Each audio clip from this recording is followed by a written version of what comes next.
Good morning, guys. Welcome back to the channel, Car Revive. Right now, I'm here at AutoZone, right up the street from me, doing a little research on this EGR valve for the Chrysler Town and Country. I just did a little research on my phone, just found one at O'Reilly for less than 65 bucks. So I'm probably finna go pick that one up. They open at 7:30. This may be the last day that the check engine light will be on for this vehicle, and I'll be happy to get it re-registered. I literally probably been driving this thing maybe 2 months now, and the plates are bad. In order to get that fixed, I'll have to obviously get the check engine light removed. In order to do that, I have to reinstall this part. And not only that, this thing has been just eating through gas, and apparently the EGR valve has something to do with your gas mileage and how much you're saving and all that. So let's head over to O'Reilly, grab the part, pop it in, turn this light off, reset it, and hopefully by tomorrow, which is Saturday, I can take this thing to get emissions. Wish me luck, guys. Alright, guys, I just pulled up to O'Reilly. Made it out to the store. Go in here and grab this part real quick. Hopefully they got it. That way I don't gotta be driving all the way around, because I literally just filled up, basically. I'm not trying to have all that go away with these gas prices, man. And just like that, guys, we're in and we're out. We got the part. 67 bucks. You can't beat that. I went to another place. They were charging me 160 something for it, and I couldn't even believe it. I'm like, it's just a piece of metal. But yeah, this is definitely the part that we need. Let me give you guys a close-up of that. Everything in the bag, OEM. Probably gonna wait till tomorrow, but I do have some content for you guys. I just thought of the perfect plan, perfect content right now. This vehicle actually needs a dipstick. Let me go in here and ask him about that right now. I forgot to ask him.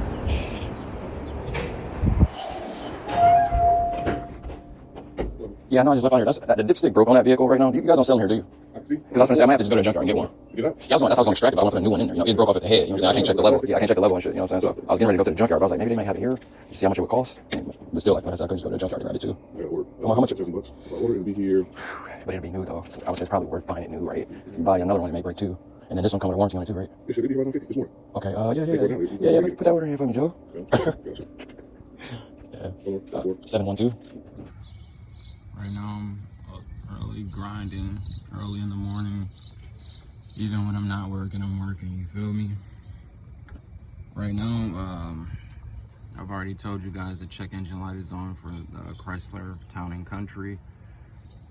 I just showed you guys a quick clip of the things I'm pretty much about to repair.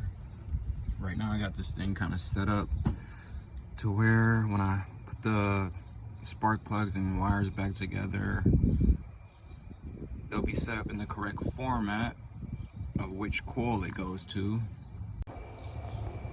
So I got this one as the first one right here for this one. This one is the second one for this one, and then the third is up here. So I just got them put to the side off in order. Now I'm pretty much getting ready to unclip this lock mechanism on the EGR valve. That's pretty much what we're replacing today. It's literally only 2 bolts. I may end up just doing this first, removing it, and then from there I'll try to figure out how to remove this broken dipstick, which I already tried drilling a screw straight down into it. That kind of didn't work, so I'm probably gonna have to work my way around the side of it a little bit just to get it out of there. But yep, here it goes. Let me break out my tools.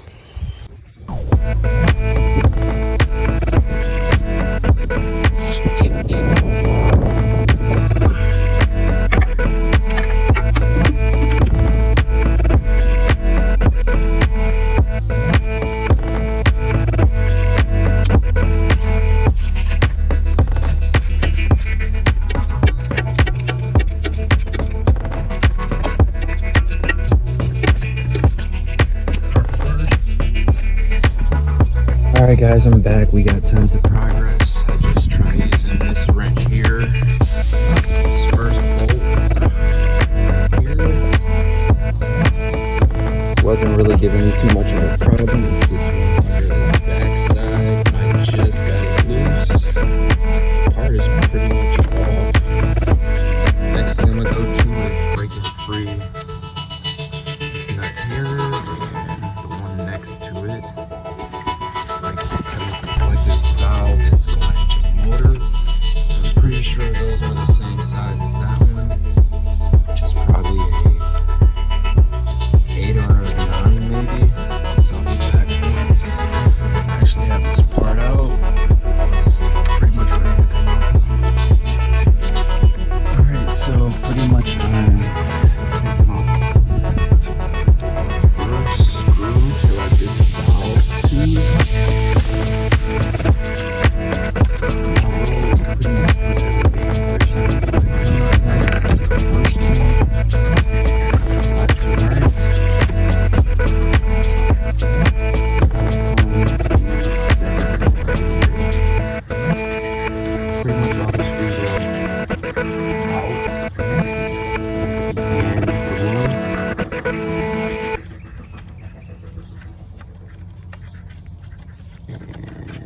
There it goes, the second one. Now pretty much all I have to do now, the valve is off, this piece is ready to be replaced. And this should solve the check engine light problems.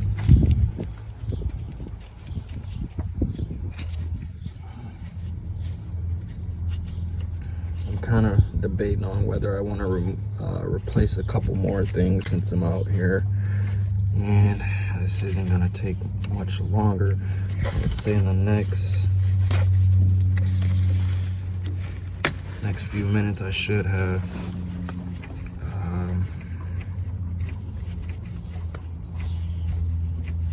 in the next 15 minutes I should have this part back in. Probably would have had it out by now if my speed ratchet was working, but right now we're doing everything the old-fashioned way, hand tools.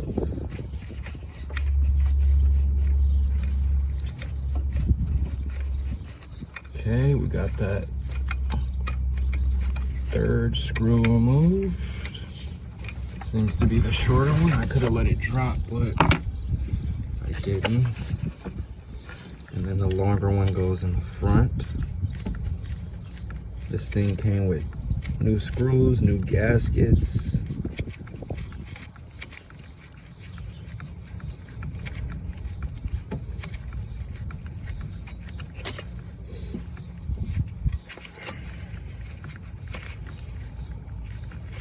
Hopefully I'll be able to do the emissions test today and get that up and going. Because I've been riding non-legit for a while now. And just like that, it's out. This thing is shot. Look at it, it's clogged. Probably could have got away with using this one again. Look, this thing is shot, bro. I don't think the other one looks like this. Not really, I would say it's pretty much clogged.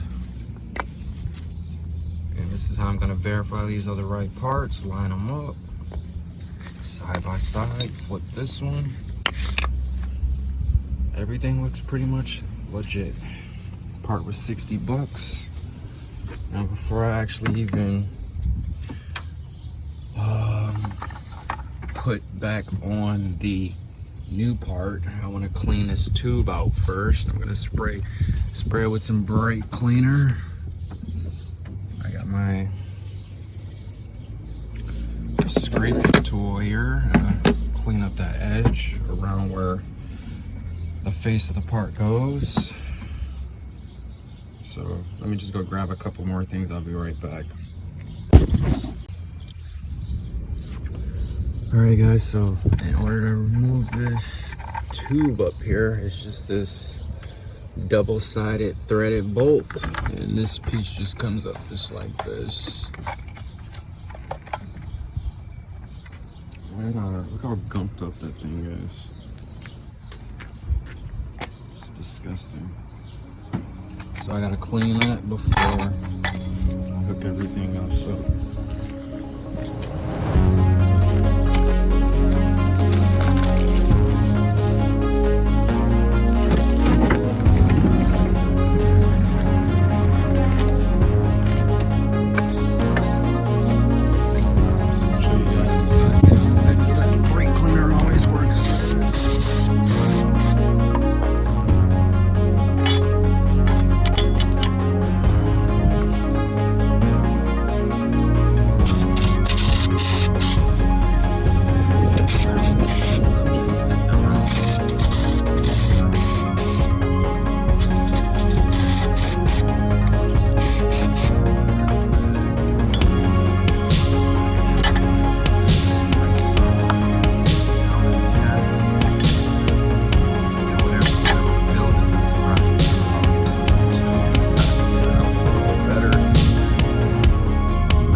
See if I can do it this way with my legs.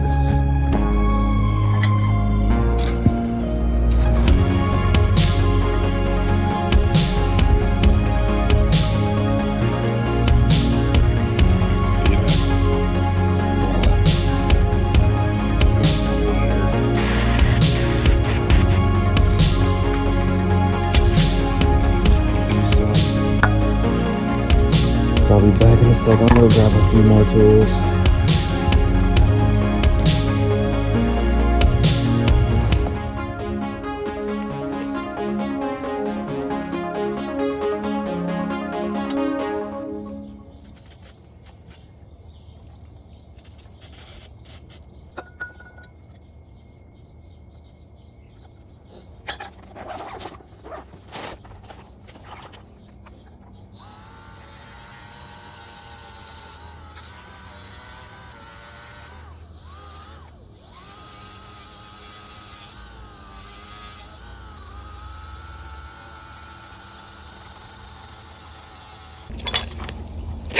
Pretty much, guys, this stuff is kind of coming off like chunks,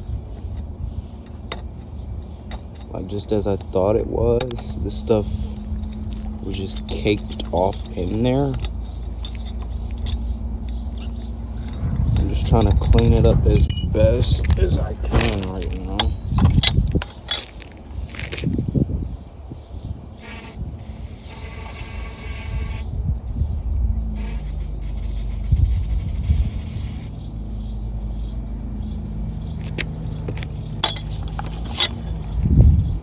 Just like that, I'm out of brake cleaner.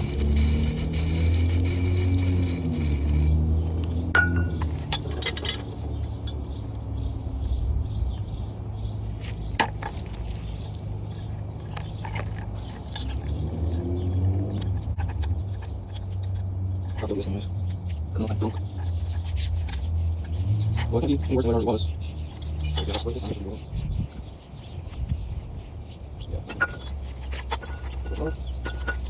this?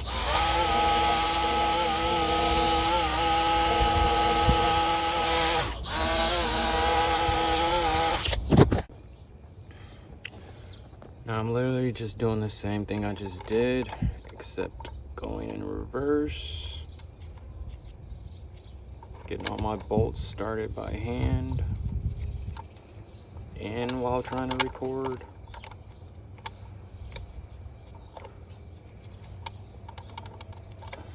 So this one is pretty much in. This one started too.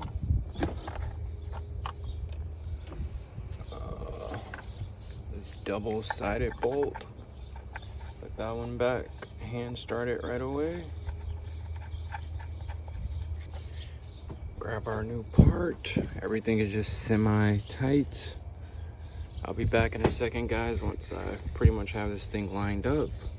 So as far as cleaning this back area right here, there's tons of sludge there. So I used up all my brake cleaner on this part here. So I didn't really get to spray that down, but it should work efficiently.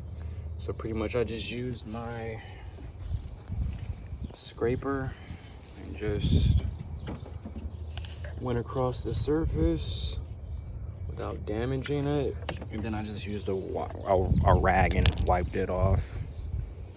So once I pretty much got this thing lined up with the bolts started, I will be back to show you guys the results. Be back in a second. And just like that, guys, out with the old and with the new.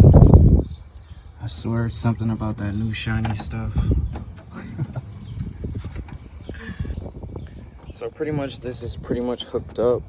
The last thing left to do is put these screws in the back. I probably should have installed those first, these two. But there's tons of play in this part right here itself. That's why I left it loose. That way I could just line it up, connect the connector and the locking mechanism, and that's pretty much it as far as that part. Still got to remove the dipstick though. Don't know really too much about that. I did tons of research on this prior to actually even coming out here doing it. Pretty simple. Obviously most car parts are remove and install, which this one was, and pretty much a walk in the park. So I'll be back in a second, show you guys exactly how I'm going to finish hooking it up, resetting the light, and then maybe by today I should be able to get in emissions. So I'll be back in a second once this thing is pretty much started up and idling. So right in the mix of showing you guys what was going on, that's pretty much finished. Almost forgot to put the gasket in on this line here. I pretty much did the other one just like this. I got the screws going through the gasket, barely in there so it won't slip off. That's pretty much it. And then just line everything else up. And just tighten it down. So I'll be back once this thing is reinstalled. I had to take it back apart due to the gasket not being on there.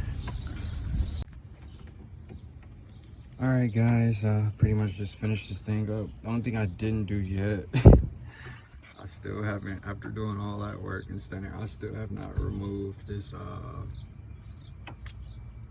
dipstick or whatever. I'm not too much really worried about that, but I pretty much got everything hooked up. Wow, in the mix of working on it, I did hook up all the wires that I bought a while ago. If you guys see my last video, cylinder 6 was misfire, and I'll just replace some of the wires because like I was trying to get to work and whatever.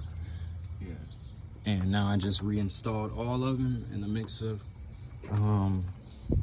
installing those. I did change out a spark plug, which was to cylinder 1, I'm pretty sure. It's around here somewhere. Only changed one of them, only because that one just looked like it was really worn and old. Right now we're getting ready to crank this thing for the first time, reset our light, and pretty much this thing is pretty much prepared for emissions. As you can see, the EGR valve is installed. That's one of the repairs we did with the new gaskets and everything. And rerunning the new spark plugs kind of pretty simple with this bracket, all of them out of the way. You guys see that shiny thing down there? Yeah, shiny. Look at that. But yeah, we're about to pretty much put this thing back together or whatever and crank it.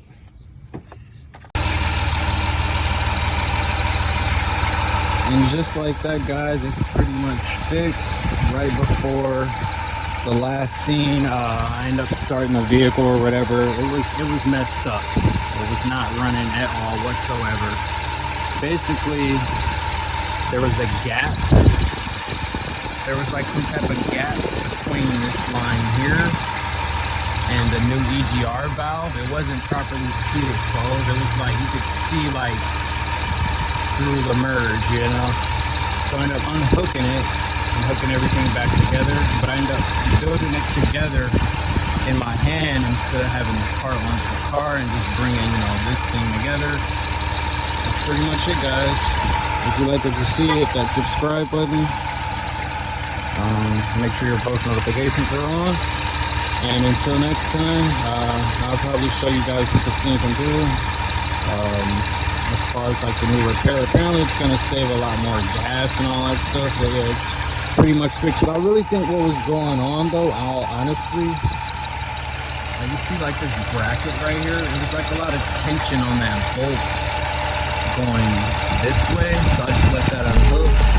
Technically, you really don't need that. It's tons of tightness with that being connected there and here. That's pretty much it, guys. Before it was just turning off and doing all types of weird stuff, but it's definitely running a whole lot better. I ended up changing out all these wires. Like I said, I changed out a spark plug over there as well, and that's pretty much it. My next video, I'll be doing a extraction on the dipstick on here. Probably clean all this up, oil and all that leaking and all that. And most likely probably end up replacing these two lines down here. This one right here is about to burst. It's gunked up and goof. So, see you guys later. Peace. Alright guys, so right now I'm in the Chrysler Town and Country. As you can see, I'm driving it. The very next day after the repair. I did drive it a little bit yesterday, but you know, gas prices are super high and didn't really have a destination at the time, so I didn't want to be. Now I'm on my way to work, test driving it. After the repair, the light is still off. It's driving great. Like, listen.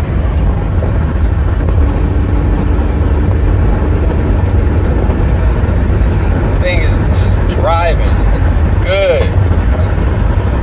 Now the thing is now, how much faster will my gas be burning north to south? That's the question. So I'm gonna try to see if I can keep a close eye on that. Thanks for watching the video.